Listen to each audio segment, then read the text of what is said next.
अस्सलाम वालेकुम एवरीवन। अच्छा, आज का जो ये लेक्चर है ना, ये मैंने जो रिकॉर्ड करने जा रही हूँ, इसमें कुछ इंपॉर्टेंट पॉइंट्स हैं with regard to the memorandum and article of association. तो आई थॉट कि मैं इसको सेपरेटली डिस्कस कर लेती हूँ। कुछ एक दो इंपॉर्टेंट कॉन्सेप्ट्स भी हैं, उन पर भी बात कर लूँगी आपसे। It's a brief lecture, not longer one. So मैंने सोचा कि इसमें जो कुछ ज़रूरी बातें हैं वो इसमें अलग से कर ली जाएँ, जो कि हमने नॉर्मली इसमें जनरल जो लेक्चर्स डिस्कस किए थे मेन कंटेंट के बारे में अबाउट द टॉपिक, वो उसमें हमने ये बातें नहीं की थी। तो ये कुछ इंपॉर्टेंट पॉइंट्स हैं, इसको सुनो and then let me know if there is any issue और कोई चीज़ समझ में नहीं आती। ठीक है? अच्छा,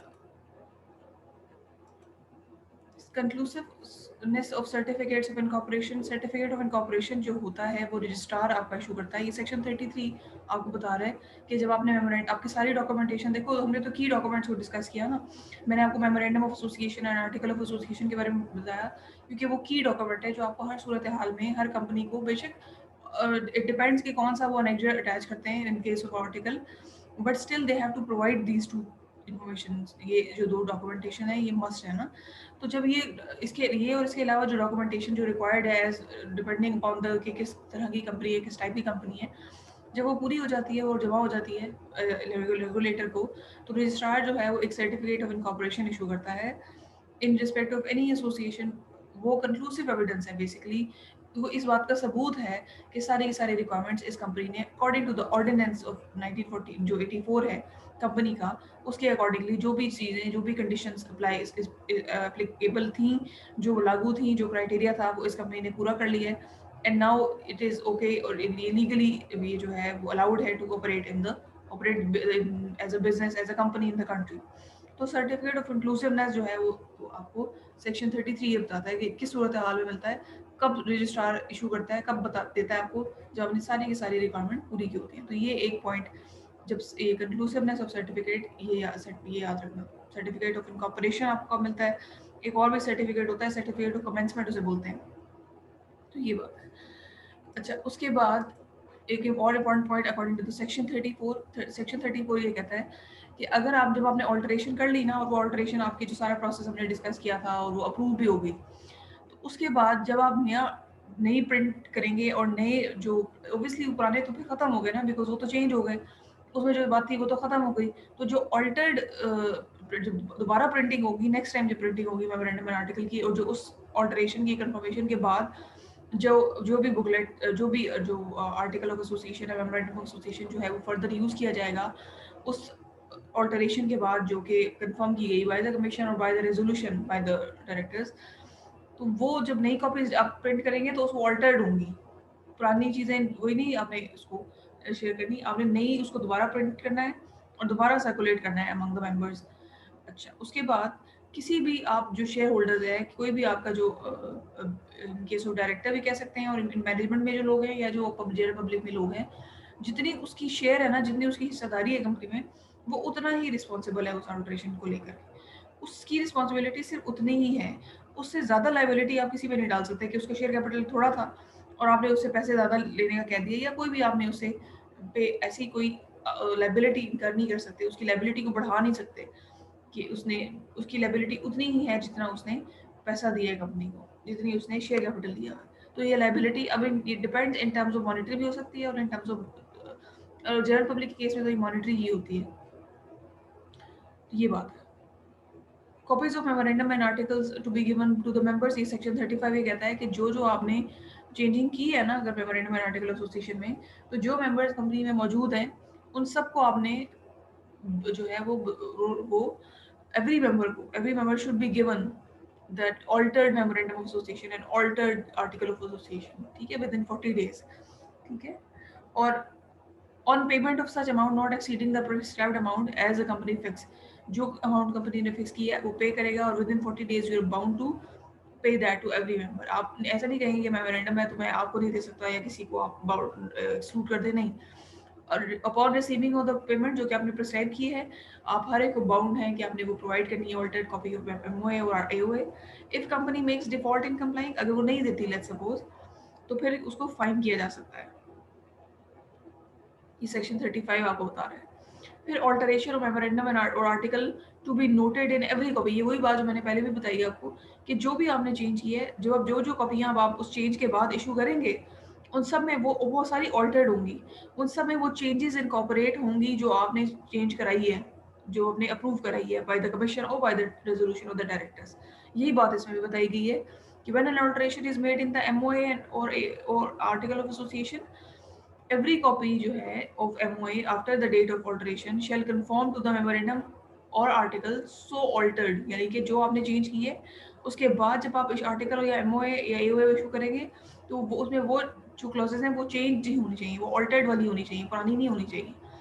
if such an alteration is made in the company after the date of alteration, कि अल्टरेशन हो गई, अप्रूव भी होगी, कमीशन ने भी कह दिया ओके आप कर ले चेंज, रेजोल्यूशन पास करके भी चेंज हो गया, लेकिन फिर जब आपने इशू किया या किसी मेंबर ने आपसे मांगा तो आपने कोई पुराने वाला दे दिया, तो फिर आप पे फाइन होगा।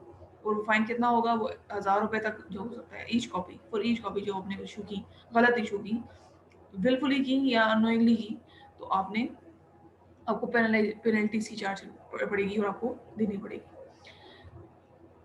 अच्छा देखो, ये बिल्कुल बेसिक सी बातें थी जो, लेकिन आपको कंपनी ऑर्डिनेंस जो है कितनी डिटेल में, कितनी बारीकी में हर एस्पेक्ट को कवर करता है, तो ये हमने डिस्कस की, क्योंकि ऑब्वियसली सेक्शंस हैं and they are important things, तो you must know about these things as well. बेशक वो आसान है या बेशक वो मुश्किल है, आपका जो सेक्शन एक कवर कर रहा है इसको, तो you must know about these things. उसके बाद देखो, अभी जो पॉइंट है, this is something different.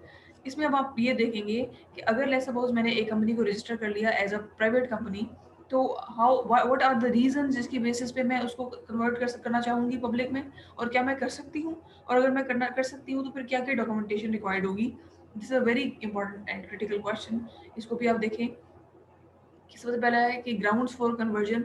Public company आपने रजिस्टर की, अब आप चाहते हैं कि नहीं मैं तो पब्लिक कंपनी नहीं चलाना चाह रही, मैं तो प्राइवेट कंपनी में से कन्वर्ट करना चाह रही हूँ, तो then what are the grounds, what shall be the reasons, किस वजह से आपके दिमाग में ये ख्याल आएगा। वो ये हो सकती है सबसे पहली वजह कि आप मिनिमम नंबर ऑफ जो एक एक तो मेंबर्स, फॉर एग्जांपल ये मेंबर्स लिखा हुआ है, decrease in number of members, आप चाहते हैं कि आप अपना स्केल को रिड्यूस करें, आप नंबर ऑफ मेंबर्स को कम करें, मतलब पब्लिक से अपनी जो पब्लिक की जो हिस्सेदारी है उनको पैसे दे के वापस ले लें, ओनरशिप आप अपने को लिमिटाइज करना चाहते हैं, तो फिर आप कर सकते हैं। Dropping business which can be carried by public company and opting for more liberal legal regime as compare to the public company. इसका मतलब ये है कि आप एक दो सिनेरियो हो सकते हैं। एक चीज़ ये हो सकती है कि आप उस बिज़नेस से को महदूद करना चाह रहे हैं, उसकी एक्टिविटीज़ को, बिज़नेस वही है लेकिन आप उसकी एक्टिविटीज़ को महदूद करना चाह रहे हैं। दूसरा ये सिनेरियो हो सकता है कि आप जो अपनी जो बाउंड्रीज़ है ना, जैसे फॉर एग्ज़ाम्पल आप देखो, कोई भी पब्लिक अगर जब आप रेज़ करते हैं पैसा, तो कोई भी कहीं से भी उठ के आपके शेयर परचेज़ कर सकता है। As long as he is account in the CDC और वो शेयर्स की बाइंग एंड सेलिंग करता है तो। तो इसलिए आप अपने आप को ओपन एंडेड नहीं छोड़ना चाहते, आप कंट्रोल्ड एनवायरनमेंट आगे रखना चाहते हैं, तो उसके लिए भी आप ये काम कर सकते हैं। प्राइवेट कंपनी में आप क्योंकि तादाद लिमिटेड होती है और चीज़ें कंट्रोल्ड होती हैं। यहाँ पे जो पब्लिक लिमिटेड कंपनी होती है इसमें कंट्रोल डिसेंट्रलाइज्ड होता है। रिक्वायरमेंट्स रिगार्डिंग कन्वर्जन, अगर आपने कन्वर्जन करनी है पब्लिक से प्राइवेट तो क्या-क्या रिक्वायरमेंट है? सबसे पहले special resolution, approval from SCCP, application, form 2, copy of form 26, ये स्पेशल रेज़ोल्यूशन का फॉर्मेट है, कॉपी ऑफ एमओए और एओए, इसको आप ऑल्टर करेंगे, सर्टिफाइड कॉपी ऑफ एक्जिस्टिंग, मतलब आपने पहले एक्जिस्टिंग भी प्रोवाइड करना है और फिर उसकी एक जो चेंज जो प्रपोज्ड है वो भी आपने देना है। Copy of latest audited balance sheet and profit and loss account, minutes of the general meeting, जिसमें आप ये डिसाइड करेंगे, प्रोपोजिशन जनरल मीटिंग में होगी और फिर स्पेशल रेजोल्यूशन भी एजीएम में ही पास होगी।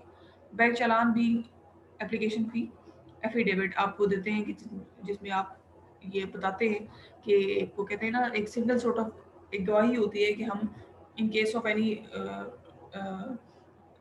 इशू रिस्पॉन्सिबिलिटी आपकी होगी। एफिडेविट आप देते हैं, बयान हल्फी जिसे कहते हैं। उसके बाद अब सिनेरियो ऑपोजिट है। अब सिनेरियो क्या है? Just a second.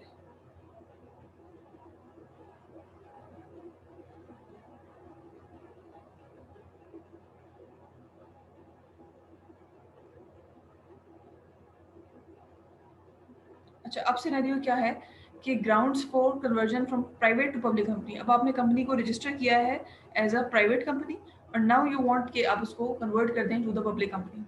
अब उसके लिए क्या रीजंस क्या होंगी, किस वजह से आपके दिमाग में ये ख्याल आ सकता है, in the mind of directors ये बात आ सकती है कि आप मैनेजमेंट के दिमाग में ये बात आ सकती है कि आपने इसको कन्वर्ट करना है फ्रॉम प्राइवेट टू पब्लिक। एक वजह ये हो सकती है कि आप कैपिटल रेज करना चाहते हैं, आप हिस्सेदारी बढ़ाना चाहते हैं, ऑब्वियसली फिर आप जनरेट इक्विटी, आप डेट नहीं लेना चाह रहे, आप इक्विटी के थ्रू अपना काम जो है वो चलाना चाह रहे हैं। Just a second.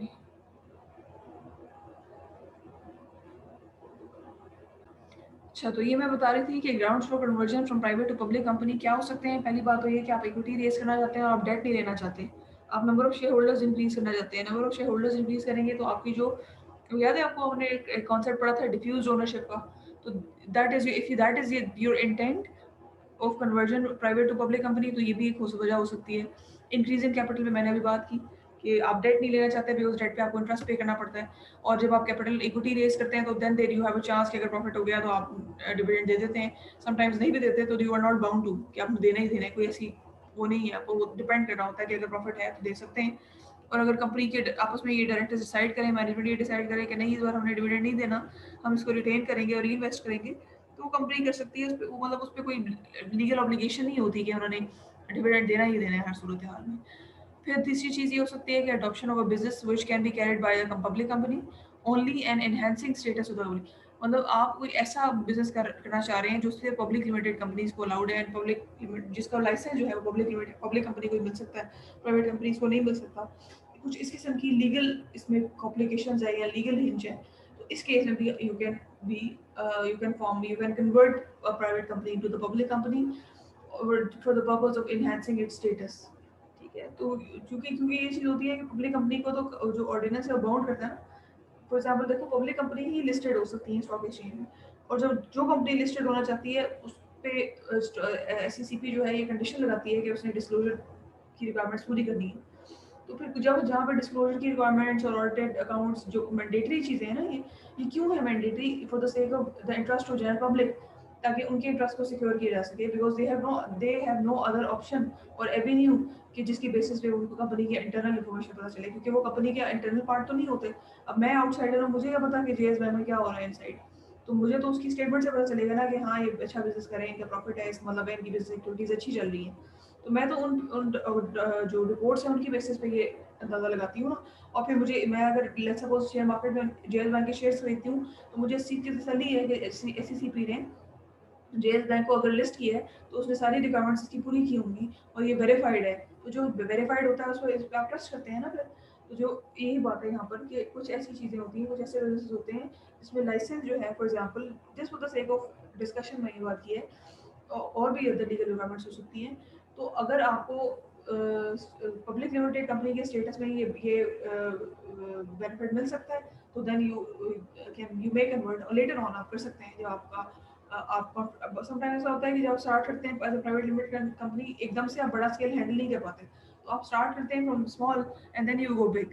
तो ये भी सिनेरियो हो सकते हैं। तो ये 3 मिनिमम सिनेरियोज हमने डिस्कस किए जो कि दे आर वेरी क्रिटिकल, इसकी बेसिस पे करना जो है वो हो सकता है।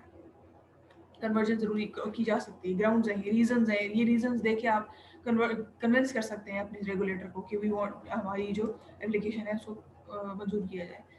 Documents for filing of for conversion of private company to public, पहले तो फॉर्म 26 है, स्पेशल रेजोल्यूशन का फॉर्म है। अच्छा, जो आपस में डायरेक्टर्स मैनेजमेंट डिसाइड करेगी, ऑब्वियसली हर एक के कंसेंसस के बगैर तो नहीं आप कर सकते। फिर अमेंडेड कॉपी है, MOA और AOA, ऑब्वियसली वो पुराना तो नहीं चलेगा, वो तो आपने बनाया है for the sake of private company. यहाँ पर आपको प्रोस्पेक्टस, या जब तक आप प्रोस्पेक्टस अपना नहीं बना लेते तो आपको याद होगा हमने साइलॉब पढ़ा था, statement in live of prospectus. यहाँ पे आप वो चीज़ मीनवाइल जमा कराएंगे जब तक आप अपना प्रोस्पेक्टस रेडी कर रहे हैं, क्योंकि ये डॉक्यूमेंटेशन और ये सारी चीज़ें 1 दिन 2 दिन का तो काम नहीं है, इनमें तो आपको महीने लग जाते हैं। तो देन आप अपना प्रोसेस भी मीनवाइल पूरा करते रहेंगे और साइलॉब जमा करेंगे, एफिडेविट देंगे, फाइलिंग फ़ी चलाना, उसके जो रिलेटेड फ़ी है वो जमा करेंगे। अच्छा, अब ये जो चीज़ें, अब ये जो स्लाइड है, इट विल टॉक अबाउट कि अगर क्या कुछ इंस्टेंसेस को डिस्कस किया जाएगा और वो इंस्टेंसेस को हैंडल कौन करेगा। जैसे मैंने आपको बताया था ना कि कुछ सिनेरियोज में आपका कमीशन फॉर्म होता है, कुछ सिनेरियोज में आपका, जैसे फॉर एग्जांपल अगर इन केस ऑफ लोकेशन आपने चेंज करनी है तो आप स्पेशल रेजोल्यूशन डायरेक्टर्स पास करेंगे and then this matter can be resolve because it is not that much technical. But when it is about changing of the object of the business, memorandum of association में, then the commission will be formed। आपको याद होगा मैंने आपको बताया था कि commission बनेगा, फिर कमीशन डिसाइड करेगा और जो भी फैसला होगा फिर वो लागू होगा। ये इस पर्सपेक्टिव में ये स्लाइड है कि इसमें ये बताया हुआ है कि अगर लेट्स सपोज एक इंस्टेंस है, एक सिचुएशन ये आती है कि आप कन्वर्ट करना चाह रहे हैं पब्लिक लिमिटेड कंपनी को प्राइवेट लिमिटेड में, तो फिर कौन आपको इस बात की परमिशन देगा?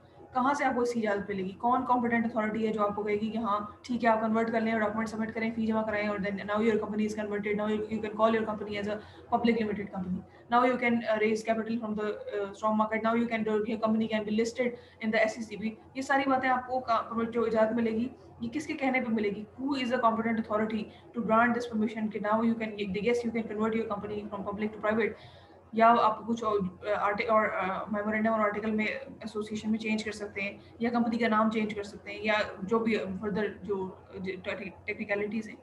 हम तो बेयर मिनिमम क्राइटेरिया देख रहे हैं ना, लेकिन अगर आप इसमें डिग डीप करें तो हर सेक्टर वाइज, हर कंपनी वाइज, हर मतलब मज़ीद बहुत ज़्यादा इसमें वो डिटेल्स आ जाती हैं. तो अगर हम देखें फ्यू इंस्टेंसेस देख लेते हैं, जैसे देखो conversion of public limited company to private limited company, तो एक कमीशन फॉर्म किया जाता है. Commission is a bench of few people, जो कि हो सकता है कि आपके कुछ रेगुलेटर की साइड से हों, कुछ यहाँ डायरेक्टर की साइड से हों, और एक थर्ड पर्सन इन्वॉल्व हो. तो ये डिपेंड्स कि क्या किस तरह से बेंच फॉर्मेशन होगी, किस तरह से एक कमेटी फॉर्म की जाएगी और for the sake of commission की कमीशन बनाया जा रहा है. देन कमीशन जो है वो इस केस को सुनेगा एंड देन वो डिसाइड करेगा. Variation in the terms of contract mentioned in the prospectus of the company. इस किस्म की अगर कोई चीज़ें हैं तो ये प्रोस्पेक्टस, तो ये shareholders in general meeting, in जो एनुअल जनरल मीटिंग होती है नॉर्मली, एजीएम जब हम डिस्कस करेंगे इंशाल्लाह आने वाले किसी एक लेक्चर में, तो ये एजीएम में डिस्कस होता है. Alteration of memorandum of association और आर्टिकल ऑफ एसोसिएशन करना है तो commission delegated to the registrar. तो ये जो कमीशन है ये पर्टिकुलरली इस चीज़ को डिसाइड करेगा. अब ये भी डिपेंड करता है कि कौन से किस नेचर की चीज़ है. अगर नाम आपने चेंज करना है कंपनी का तो ये सब रजिस्ट्रार की कैपेसिटी में आता है, ये वो उसके स्कोप में आता है, वो कर सकता है. इन्वेस्टमेंट इन एसोसिएटेड कंपनीज, ये शेयर होल्डर्स डिसाइड करते हैं. तो हर एक का अपना अपना एम्बिट है, जिसमें एक कहते हैं ना, एक हर एक की अपनी अपनी हद है, जिस हद में वो फैसला कर सकते हैं और जिस हद में वो बाख्तियार होता है. तो ये वो बहुत है बेसिकली, ये स्लाइड ये चीज़ बताती है. उसके बाद देखो ये दो डॉक्ट्राइन्स हैं, ये दे वेरी इंपॉर्टेंट. अब ये चीज़ें जो मैंने इस स्लाइड में जमा की है ना, दे आर स्कैटर्ड समवट. जैसे कुछ इंपॉर्टेंट सेक्शन 34, 5, 6 थे, वो मैंने ज़रूरी समझा कि आपके साथ एक बात की जाए इस पे. फिर एक इंपॉर्टेंट पॉइंट कि हमने पब्लिक कंपनी तो बना ली, उसकी कन्वर्जन अगर करनी हो प्राइवेट को पब्लिक में, पब्लिक को प्राइवेट में, तो कैसे क्या कर सकते हैं, किन ग्राउंड्स पे कर सकते हैं, क्या डॉक्यूमेंटेशन रिक्वायर्ड होती है. मिनिमम चीज़ें हमने देख ली, बेयर मिनिमम. उसके बाद मैंने आपको बताया कि who is the competent authority to grant certain instances, मैंने डिस्कस किया. मैंने आपको बताया कि who is the competent authority जो कि इन चीज़ों को हैंडल करता है, वो हमने डिस्कस किया. अब ये दो डॉक्ट्राइन्स हैं, ये दे आर वेरी इंपॉर्टेंट, इनको डिस्कस करते हैं and then I close the lecture. इसमें मैं आपको बताऊंगी कि डॉक्ट्राइन ऑफ अल्ट्रा वायर्स क्या होता है, डॉक्ट्राइन ऑफ इंडोर मैनेजमेंट क्या होता है. ये जो बातें हैं ना, ये वाली जो ultra vires and indoor management है, ये इम्प्लाइड इन अ सेंस कि देखो ये चीज़ें विजिबल नहीं है, मतलब ऐसे आपको बता के नहीं कही जाती. ये आपकी, जैसे कहते हैं ना, एक होता है वर्बल कम्युनिकेशन, एक होता है नॉन वर्बल कम्युनिकेशन. तो it's more like a non verbal communication because these things are present. मतलब ये अंडरस्टूड सी बात है, ये बाय डिफॉल्ट सी बात है कि ये चीज़ें मौजूद हैं. So nobody questions them, everybody is understood about these things. तो ये बेसिकली बात है. अब हम देखते हैं इसके बारे में, अल्ट्रा वायर्स क्या होता है और डॉक्ट्राइन ऑफ इंडोर मैनेजमेंट क्या होता है, तो फिर आपको समझ में आएगी कि मैं क्या कहने की कोशिश कर रही हूँ. सबसे पहले देखिए डॉक्ट्राइन ऑफ अल्ट्रा वायर्स है. अल्ट्रा वायर का मतलब होता है something which is beyond the power. जैसे मैंने आपको कहा ना, स्कोप से बाहर. जैसे मैं लेक्चरर हूँ तो मेरी कुछ अपनी लिमिटेशंस हैं, उससे बाहर मैं एडमिनिस्ट्रेशन यानी कि जो एडी साहब हैं उनकी उनकी सीट के फैसले नहीं कर सकती. मेरी अपनी सीट की कुछ रिक्वायरमेंट्स हैं और मैंने उन्हीं हदूद में रहते हुए काम करना है. मेरे से अगला जो लेवल है उसकी अपनी हदूद है. जैसे फॉर एग्जाम्पल लेक्चरर है, उसकी अपनी जो है कैपेसिटी है और उसकी अपनी एक डोमेन है, एक अपना स्कोप है. फिर उससे अगला असिस्टेंट है, उसकी पावर्स थोड़ी सी ज़्यादा है. फिर उसके बाद एसोसिएट है, उसकी पावर्स थोड़ी सी ज़्यादा है. तो ये बेसिकली इसमें बताया गया है. अल्ट्रा वायर्स का बात ये बताई हुई है कि बियॉन्ड द पावर का मतलब होता है कि अपनी पावर से बाहर कोई नहीं जाएगा. ठीक है. अगर ये किसी भी उसके साथ लगा देना अल्ट्रा वायर्स, फॉर एग्जाम्पल जैसे ultra vires the ordinance. Ultra vires ordinance का मतलब है doing something which is against the ordinance, यानी कि आप ऑर्डिनेंस की हदूद से बाहर जा रहे हैं, बियॉन्ड द पावर्स. ठीक है. तो मैं ये बता रही हूँ कि हर जो कैटेगरी है, फॉर एग्जांपल जैसे मैंने ये लेक्चर की एग्जांपल दी, तो इसकी अपनी पावर्स हैं. जो असिस्टेंट की सीट है उसकी अपनी पावर्स हैं, जो एडमिनिस्ट्रेशन है उस सीट है उसकी अपनी पावर्स है. तो इफ समबडी गोज बियॉन्ड, अब क्रॉस करता है अपनी लिमिट को और बियॉन्ड उसको क्रॉस करके किसी दूसरे के डोमेन में एंटर होने की कोशिश करता है, तो दैट मीन्स कि ये he is going beyond his और हर पावर्स. तो दैट इस कॉन्सेप्ट को, इस एब्स्ट्रैक्ट कॉन्सेप्ट को मैं नाम दे रही हूँ अल्ट्रा वायर्स का। तो जब मैं ये कहती हूँ कि अल्ट्रा वायर्स द ऑर्डिनेंस, तो इसका मतलब ये है कि ये कंपनी जो ऑर्डिनेंस की पावर्स हैं, ऑर्डिनेंस की हदूद हैं, जो आपको फैसिलिटेशन ऑर्डिनेंस ने दी है, जो बातें आपको ऑर्डिनेंस ने बताई हैं, उससे ये बाहर जा रहा है, उसको ये क्रॉस कर रहा है, doing something which is against the ordinance. Ultra vires of memorandum, इसका मतलब ये कि मेमोरेंडम में जो बात हुई है, जो मेमोरेंडम ने आपको परमिशंस दी हैं, उनको क्रॉस किया जा रहा है, उससे बाहर वो काम किया जा रहा है जो उसने ऑथराइज नहीं किया हुआ। अल्ट्रा वायर्स आर्टिकल्स, ऐसा कोई काम है जो आर्टिकल्स में जो आपको बताया हुआ है उससे बाहर है। For example, payment of director's fee of an amount which is higher than what was authorized in the या or what was stated in the article of association। ये बात है बेसिकली। अल्ट्रा वायर्स डायरेक्टर्स का मतलब ये है कि director अपनी पावर्स से बाहर एक्सीड कर रहा है, अपनी पावर्स जो उसको अलॉटेड है ना, जो उसको डिस्क्रिप्शंस दी गई हैं, जो उसको पावर्स दी गई हैं, उससे वो बियॉन्ड जा रहा है, मतलब वो काम कर रहा है जिसका वो ऑथराइज नहीं है। तो ये बेसिक इसमें बात है। आई होप कि मैं इसको कम्युनिकेट कर पाई होंगी। अगर आपको नहीं समझ आया तो आप मुझे बताइएगा, हम इसको फिर किसी क्लास में भी डिस्कस कर लेंगे। अच्छा, उसके बाद है एक और डॉक्ट्राइन है, that is doctrine of indoor management. यानी कि ये जो पिछला मैंने डॉक्ट्राइन बताया ना कि अल्ट्रा वाइज, तो ये बेसिकली ये इस चीज़ की इजाज़त नहीं है। तो फिर इस चीज़ को ग्राउंड बना के you can file a case and you can proceedings, legal proceeding आप स्टार्ट कर सकते हैं कि भाई ये तो अपनी जो वो है पावर्स है उससे बाहर जा रहा है, तो इस पर लीगल एक्शन लिया जा सकता है। बेसिकली इनको बढ़ाने का मकसद ये है। डॉक्ट्राइन ऑफ इंडोर मैनेजमेंट का क्या मतलब होता है, ये डिस्क्लोजर से रिलेटेड है। डॉक्ट्राइन ऑफ इंडोर मैनेजमेंट ये कहता है कि strangers of the company are entitled to assume that everything has been done regularly, everything has been done according to the what is prescribed to them by the ordinance, by the regulator। यानी for example, जैसे मैंने आपको BGS bank की example दी थी थोड़ी देर पहले, तो मैंने आपको ये बताया कि as a shareholder, as an public, general public, as an individual, अगर मैं किसी कंपनी में इन्वेस्ट करना चाहती हूँ या मैं किसी कंपनी के बारे में जानना चाहती हूँ, तो मैं उसकी ऑब्वियसली स्टेटमेंट देखूंगी। तो मैं ये अज्यूम करती हूँ कि कंपनी में जो इंटरनली जो भी काम हो रहे हैं वो ठीक हो रहे हैं, कंपनी जो है वो सारे एसओपीज को, सारी जो रिक्वायरमेंट्स हैं वो पूरे कर रही है। ऐसा नहीं है कोई दो नंबरी या कोई चीटिंग या कोई फ्रॉड इस किस्म का मैं जो है मैं एक्सपेक्ट नहीं करूँगी। मैं ये अज्यूम करूँगी company is going good. If its books of accounts are fine, then I will assume कि कंपनी की जो इंटरनल मामलात हैं वो भी ठीक चल रहे हैं। बिकॉज मैं तो पर्सनली तो नहीं जानती ना किसी पास, बहुत देर सो मेरी कंपनीज, तो हर एक इंटरनल क्या अफेयर्स है वो तो हमको नहीं पता होता। तो इसलिए डॉक्टर ऑफ इंडोर मैनेजमेंट कहता है कि strangers of the company are entitled to assume that everything has been done regularly, everything has been going according to the SOPs and according to the rules and regulations। अच्छा, इसमें exception ये है, the doctrine, अगर इसके exceptions दो हैं। अगर कोई ऐसे मतलब फॉर एग्जांपल, अगर मैं हूँ एज अ कंसल्टेंट किसी ऑर्गेनाइजेशन के साथ काम कर रही हूँ और मुझे उसकी में होने वाली इरेगुलरिटीज का पता है, तो मेरे पे फिर ये डॉक्ट्राइन लागू नहीं होगा। और where the acts done in the name of the company, that is void ab initio. या कंपनी के नाम पे कुछ ऐसे काम किए गए हैं जो स्टार्ट में वॉइड एब इनिशियो थे, लॉ में ही उनकी इजाजत नहीं है और लॉ को मैं जानती हूँ, तो उसके उस केस में भी doctrine of indoor management apply नहीं होगा और आप उसको लीगल एक्शन कंपनी के खिलाफ नहीं ले पाएंगे।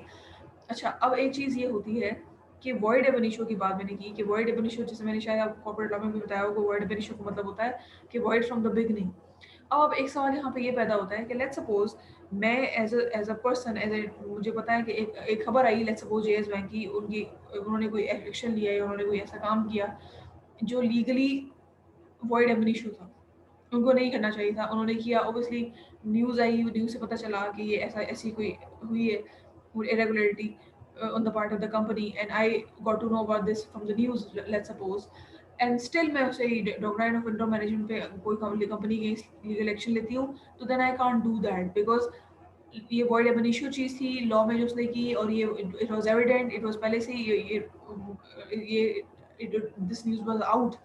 सो अगर मैं ये कहूँ कि मुझे तो पता नहीं था ये वॉइड एब इनिशियो है और ये पहले से डिस्क्लोज्ड है चीज़, तो मेरे पे उल्टा पेनल्टी है। बिकॉज इक्विटी का लॉ ये कहता है, ये तो हमने कंपनी लॉ की बात करें है ना, इक्विटी का लॉ ये कहता है, बिकॉज लॉज आइसोलेशन में तो नहीं चल रहे होते ना, साइमल्टेनियसली आप अप्लाई करे होते हैं सेक्शंस की, कोई आप किसी स्टैट्यूट का सेक्शन लगाते हैं, कोई आप किसी स्टैट्यूट का सेक्शन लगाते हैं।